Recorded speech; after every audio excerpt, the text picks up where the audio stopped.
Good morning and welcome back to my channel Sunana Dogra. I am your social studies teacher and I am going to continue with the 17th chapter class 10 Gujarat board social studies.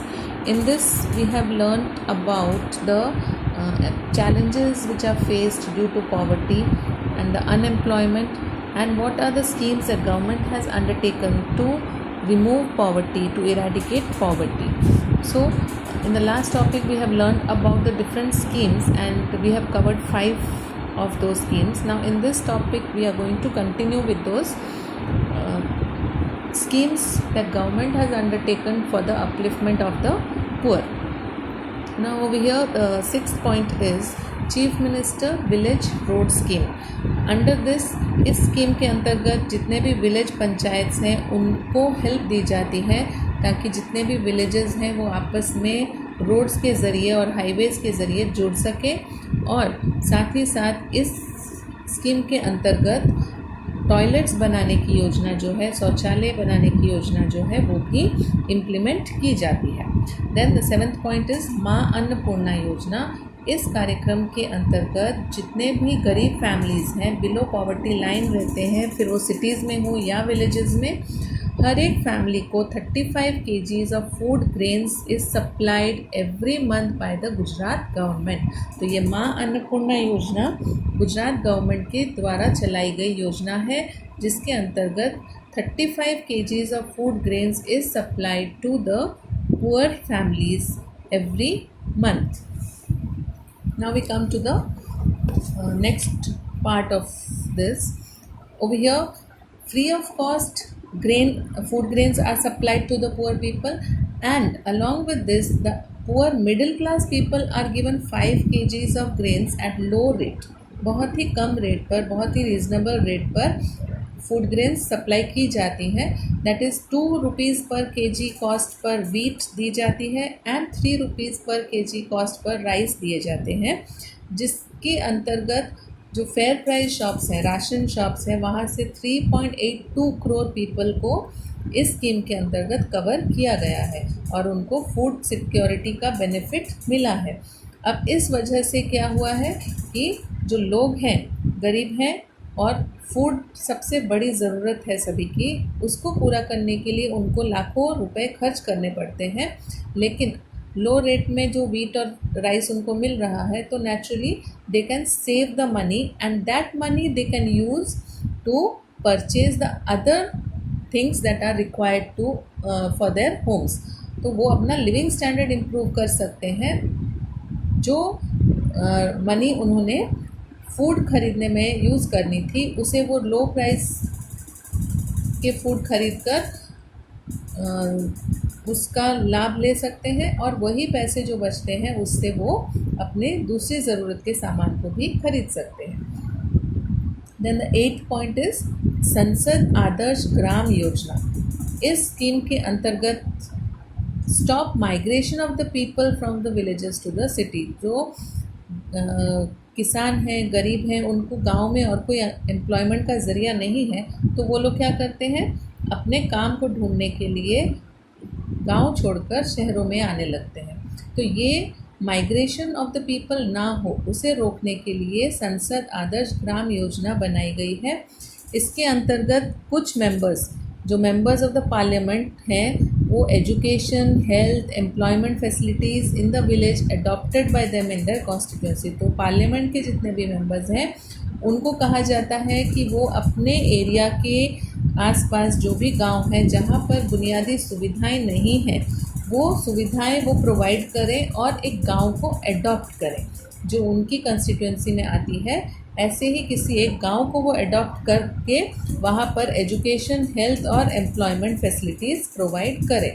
तो जो parliament के members एक एक गांव को adopt कर लेते हैं, तो अपने गांव को वो आइडियल विलेज बनाने के लिए मेहनत करते हैं और उस गांव को आगे ले आते हैं. Other than this, to create permanent public assets, to develop opportunities for good life, rural upliftment, taking care of cultural heritage.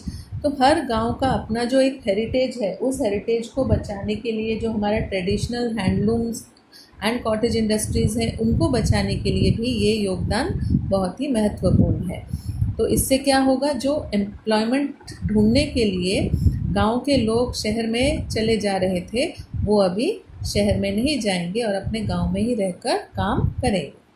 Then we come to Mahatma Gandhi national rural employment guarantee act, that is MNREGA. तो मनरेगा के अंतर्गत जितने भी गांव के लोग हैं उनको एक रीज़नेबल प्राइस डिसाइड किया जाता है। तो जितने भी लेबर्स हैं उनको पर डे जो भी उन्होंने काम किया है उसके हिसाब से उनको पर डे काम का मेहनताना दिया जाता है। So under this employment oriented MNREGA program has been popular with the slogan our village our work। तो मनरेगा का जो स्लोगन है वो क्या है, our village our work along with reasonable price। The objective of MNREGA is, ये एक बहुत ही important question है, आपके शॉर्ट नोट्स में भी आ सकता है कि define और explain the facilities provided in MNREGA. So please remember all these points are very important।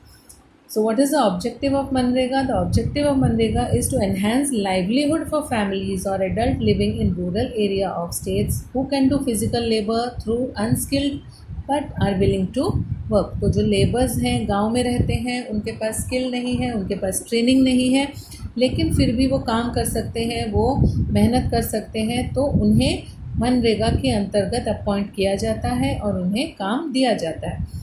For this purpose, one person from every family is guaranteed wage employment for at least 100 days। तो 7 घंटे एक दिन में काम करना है और 100 दिनों के लिए मनरेगा के अंतर्गत हर फैमिली के एक मेंबर को काम दिया जाता है। The government has fixed the wage rate according to it pays daily wages। तो डेली वेजेस के हिसाब से पर कैपिटा इनकम को जो एवरेज अकाउंटिंग करके फिर गवर्नमेंट ने ये एक फिक्स वेज डिसाइड किया है कि 7 आवर्स काम करने पर आपको इतना अमाउंट दिया जाएगा।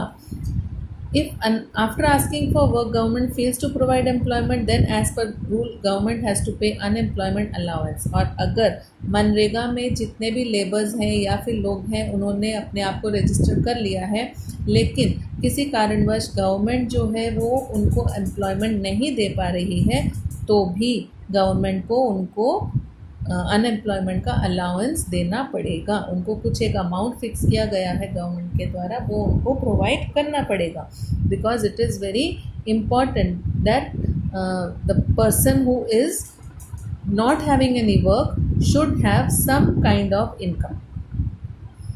इन this work for development of village, construction of personal toilets, personal wells, work leveling the land plane, horticulture, labor work in Indira Awas Yojana, cattle shed, making organic manure, shade for cocks and goats, yard for drying fish, cleaning of canals, works related to water storage, tree plantation on roads are included। तो इस मनरेगा के अंतर्गत कैसे काम दिए जाते हैं, उनको टॉयलेट्स बनाने के काम, फिर कुएं खोदने के काम, लैंड को लेवलिंग करने का, ये जो जैसे आप लोग देखते हो कि रोड्स बन रही हैं, कोई भी कंस्ट्रक्शन वर्क चल रहा है, तो उन सब को बनाने के लिए जो लोगों की हेल्प चाहिए, लेबर्स चाहिए, वो इन्हीं मनरेगा के कार्यक्रम के अंतर्गत अपॉइंट किए जाते हैं। Now the 10th one is mission Mangalam. Through this program, state government has united women from families living below poverty line in Sakhi Mandal और सेल्फ हेल्पिंग ग्रुप्स। तो मिशन मंगलम में लेडीज़ को, जो विमेन है family की, उन सबको एक साथ लेकर सखी मंडल बनाया गया है और वहाँ पर सेल्फ हेल्पिंग ग्रुप्स बनाए गए हैं। Here they are given skill based training so that they may generate employment for themselves through household industries, circles and come out of the vicious cycle of poverty by preparing papad, pickle, अगरबत्ती etcetera. तो घर में ही बैठकर वो किस तरह से individual या ग्रुप में काम कर सकते हैं, अचार बनाना, पापड़ बनाना, अगरबत्ती बनाना और भी ऐसे जो भी घरेलू आइटम हैं वो घर बैठे ही वो लोग कम बजट में भी बना कर बेच सकें, वैसे आइटम्स को प्रोत्साहन देने के लिए मिशन मंगलम योजना शुरू की गई है। Then we come to Dattopant Thengadi ब्याज क्षय योजना। इस स्कीम के अंतर्गत गवर्नमेंट लोन प्रोवाइड करती है, किसे, जो हैंडीक्राफ्ट और हैंडीलूम वाले कॉटेज इंडस्ट्रीज़ चलाते हैं, जैसे कि बुनकर हैं या फिर एम्ब्रॉयडरी करके या फिर मोती का काम करके ज्वेलरी बनाकर, वो जो अपने काम को, अपने कॉटेज इंडस्ट्री को आगे बढ़ाना चाहते हैं, उनको लो रेट पर लोन्स देकर गवर्नमेंट रॉ मटेरियल प्रोवाइड करने में हेल्प करती है। Then we come to Jyoti Gramodaya Vikas Yojana. इस योजना के अंतर्गत क्या है? The objective of this plan is to provide self employment opportunities to the unemployed in the rural areas to increase income and set up industry by giving them opportunities to the unemployed in the rural areas to increase income and set up industry, and जो self employment लेने के लिए unemployed लोग हैं उनको rural areas में अपनी income को इंक्रीज़ करने के लिए कोई इंडस्ट्री का सेटअप करना है, तो गवर्नमेंट उसमें इकोनॉमिक हेल्प सब्सिडी के साथ देती है। सब्सिडी मीन्स कुछ एक अमाउंट जो है वो गवर्नमेंट पे करती है और बाकी का अमाउंट वो लोग खुद पे करते हैं।